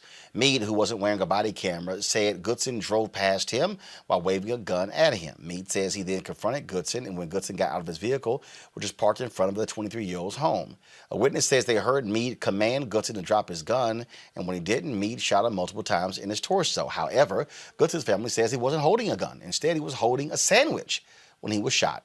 They also say he wasn't shot outside of his home. He, however, was shot inside right in front of his grandmother and two toddlers. On Wednesday, an Ohio coroner stated preliminary information indicated Goodson's death was a result of a homicide. Goodson's family is now demanding the deputy be charged with murder. Let's go to Minneapolis, folks, where today the Minneapolis City Council unanimously approved the budget that would shift $8 million from the police department to mental health teams, violence prevention programs, and other initiatives. However, the city voted to keep police staffing in place in order to avoid a possible veto. Mayor Jacob Fry threatened to veto the entire budget if the county went ahead with this plan to cap police staffing, stating the city has seen soaring crime rates since the death of George Floyd. This vote comes as many activists have been calling for the defunding of police departments across the nation. Many people believe this is a start to helping Minneapolis become a safer city for people of color. And also speaking of that, a panel comprised of experts from around the country recently released a report recommending the immediate release of Mayan Burrell. He's a 34-year-old black man who spent nearly 2 decades in a Minneapolis prison for a crime he says he didn't commit. Burrell was just 17 years old when he was convicted in 2002 for allegedly killing 11-year-old Taisha Edwards. Edwards was hit by a stray bullet that hit her in the heart while she was doing homework at her home with her sister. The Hennepin County DA's office initially stated Edwards' murder was a result of a gang-related dispute Burrell was involved in. However, The panel's recent findings highlight Minneapolis police negligence and several inaccuracies in their investigation. Burrell's case is slated to be reviewed by the Minnesota Board of Pardons next week. All right, folks. You know what time it is. No charcoal grills are allowed. I'm white. I got you, Carl. Illegally selling water without a permit On my property. Whoa! Hey! You don't live here. I'm uncomfortable. I'm always amazed by the white folks who think that they have superhuman powers and COVID somehow it's not going to impact them. You can really find these people at Donald Trump rallies, like this one in Georgia. We don't have the vibrational frequency to host that virus. And I taught her that. So if you don't have that vibrational frequency right here, you're not going to get it. Yeah. We don't have the vibrational frequency to get COVID? Correct. Do you know that everything in this universe vibrates and is alive? There is life with that. That's what I'm talking about. I don't put life into COVID. I'm not going to wear a mask. I'm not going to wear a mask either. I never wear a mask. We're not going to wear them. Ever.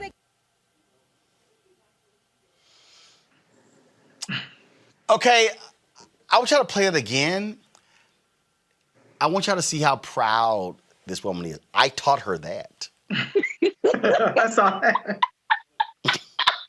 Press we don't play. have the vibrational frequency to host that virus. And I taught her that. So if you don't have that vibrational frequency right here, you're not going to get it. Yeah. Reese, I taught her that. I got her looking sound dumb as hell. And what is her medical training? What's her scientific training? Okay, y'all gonna be out here listening to your homegirls and be dead as a doorknob. Y'all need to quit playing with this COVID. Y'all's president got the COVID. So Rudy Giuliani got the COVID. All these Republicans getting the COVID now. They got some kind of treatment that the rest of us don't have because ain't none of them dying from it. But it's a serious business out there. I don't understand. You know, I think Dr. Carr said it. What did he say? That their white Jesus is going to protect them, and they have this master race mentality.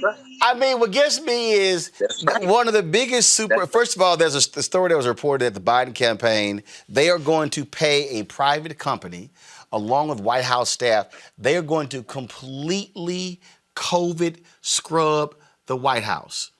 First of all, I long came up with, I said, after Trump won in 2016, I said, y'all, there's going to have to be a massive decontamination effort take place at the White House.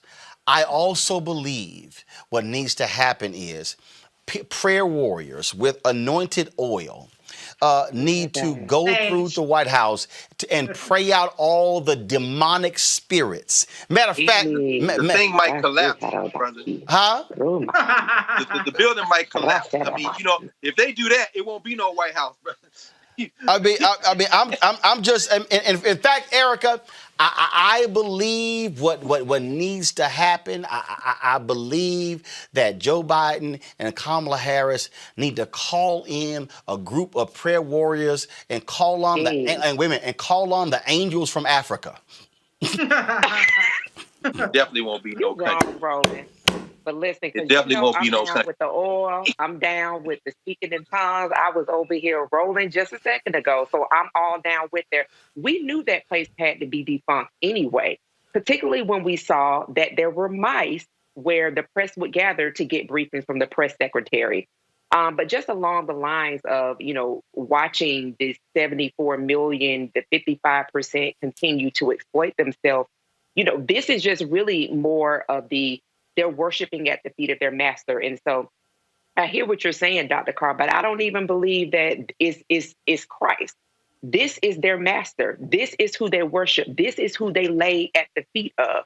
It is the son of a Klansman. It is Donald John Trump. You saw that she had a Trump flag around her like a prayer shawl. She had a Trump shirt on. They were speaking his language. Everything she had on was in reverence to her master, who is Donald John Trump Jr. So this is more par for the course. I'm not surprised, but these are the people that I'm making sure that I'm staying the hell away from, because they are the people that are infecting and impacting everybody else refusing to wear masks. You're right.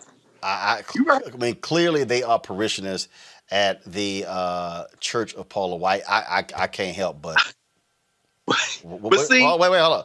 Controller, what are y'all waiting on? Go. Strike and strike and strike and strike and strike and strike and strike and strike and strike and strike and strike and strike and strike and strike and strike and strike and strike and strike. Greg, go ahead. No, but all I was gonna say is, I agree with you. I agree with you, Eric. But you saw the shirt, the coral shirt she had on. I told her that I taught her that had Rosie the Riveter on it from World War II. Their concept, it ain't Christ. Their Jesus is American, and he's a white man, and he bombs people they don't like Al Qaeda in Afghanistan and Iraq, and he goes around killing people in the name of American Jesus. So I mean, their national Trump, who of course has nothing to do with Christ. Trump is their avatar right now. That's absolutely right. But in terms of how this thing is evolving, I don't know, Roland, if you call those African angels, the last time I'm aware of that black folk had any say with what happens at the White House in terms of that building was 1814 when the British burned the place and black folk helped them by helping them get in there. Now, there was a Negro on the other side, Paul Jennings. He's the one who saved the Gilbert Stuart portrait of George Washington that's on the dollar bill now. So you have black people on all sides of the issue, but many of them Negroes was like, yeah, we built this place and we just as soon burn it down. Y'all can burn it. So I don't know if you want to loose them African angels. When they get finished, there won't be no red, white, and blue, brother. The Native Americans, by the way, Joe Biden, appoint Deb Haaland. Make her the Secretary of the Interior. I'm with those Native Americans and everybody else, bro. You better do that. But maybe the whole thing needs I ain't gonna quote my man Ice Cube from A Bird in the Hand. The whole thing needs a dish of Massengale. What the hell? But at any rate, we'll stop.